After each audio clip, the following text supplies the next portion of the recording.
సర్కార్ ప్రతిష్టాత్మకంగా ప్రవేశపెట్టిన హరితహారాన్ని మొక్కల కొరత వేధిస్తోంది. కావాల్సిన మొక్కలున్నాయని రికార్డుల్లో అధికారులు చూపిస్తున్నా వాస్తవ పరిస్థితి అందుకు భిన్నంగా ఉంది. కోట్లాది మొక్కలు నాటుతామని చెప్పే ప్రభుత్వ పెద్దల మాటలకు వరంగల్ జిల్లాలో అధికారుల చేతులకు బోలెడంత తేడా కనిపిస్తోంది. ప్రకృతి పరిరక్షణకు తెలంగాణ ప్రభుత్వం చేపట్టిన హరితహారం కార్యక్రమం మొక్కలు లేక నీరసించిపోతోంది. అటవీ శాఖకు ప్రధాన బాధ్యత అప్పగించిన సర్కార్ జిల్లా నీటి యాజమాన్య సంస్థతో పాటు పలు ప్రభుత్వ శాఖలను భాగస్వాములను చేసింది. అయితే హరితహారంలో వరంగల్ జిల్లా వ్యాప్తంగా ఈ వర్షాకాలంలో 4.5 కోట్ల మొక్కలు నాటాలని లక్ష్యంగా నిర్ణయించింది. అటవీ శాఖ 184 నర్సరీలలో డ్వామా 202 నర్సరీలలో మొక్కలను పెంచుతున్నట్లు నివేదికలో పేర్కొన్నాయి. అయితే అధికారులు క్షేత్రస్థాయిలో ఈ మొక్కల పెంపకం విషయంలో వెనుకంజలో ఉన్నారు. ముఖ్యంగా పరకాల, కేసముద్రం, వర్ధన్నపేట మండలాల్లోని కొన్ని నర్సరీల్లో మొక్కలు లేని పరిస్థితి.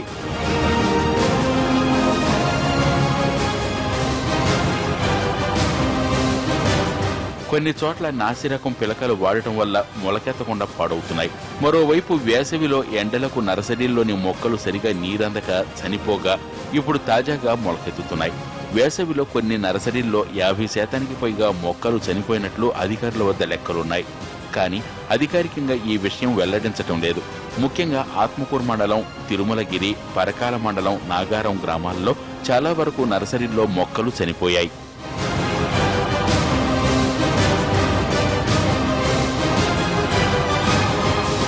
టేకు, మామిడి మొక్కలు నాటాలంటే ఇప్పటికే గుంతలు తీయాలి. అవి 2 వారాలు ఆరిన తర్వాత మొక్కలు నాటితే ఏపుగా పెరుగుతాయి. కానీ గుంతలు లేవు, అవసరమున్న మొక్కలు లేవు.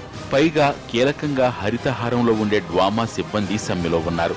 ఇన్ని అడ్డంకుల మధ్య హరితహారం ఎలా లక్ష్యం చేరుకుంటుందనేది ప్రశ్నార్థకంగా మారింది.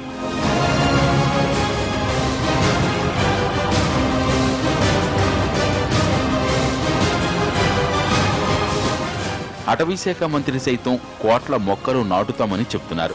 కొరత ఉంటే పొరుగు జిల్లాల నుంచైనా మొక్కలు తెప్పించి నాటుతామని చెప్తున్నారు. తెలంగాణను హరిత రాష్ట్రంగా చేయాలని తలపెట్టిన హరితహారాన్ని అధికారులు నిబద్ధతతో పూర్తి చేయాలని కోరుతున్నారు ప్రజలు.